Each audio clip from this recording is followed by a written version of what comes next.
கணக்கம்பட்டி தேடி வந்த சித்தரிங்க யாரு? இடும்பன் மலையில் உதித்தவரு பழனிசாமி அவர் பெயரு. பழனிசாமி அவர் பெயரு. மல்லிப்பூவு முல்லைப்பூவு கொண்டு போறது இங்கே சர்க்குருநாதர் பீடத்துக்கு அவரின் பாதம் தொழுவதற்கு பூக்கள் மோட்சம் பெறுவதற்கு. வருந்தி அழைத்தால் விரும்பி வருவார். உனக்கு வேண்டுவார மல்லித்தானே தருவார்.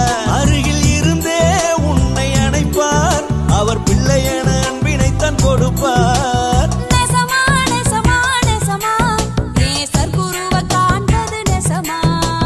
நெசந்தா நெசந்தா நெசந்தா சர்க்குரு பீடத்தில் இருப்பது நெசந்தா. கணக்கம்பட்டி தேடி வந்த சித்தரிங்க யாரு? இடும்பன் மலையில் உதித்தவரு பழனிசாமி அவர் பெயரு.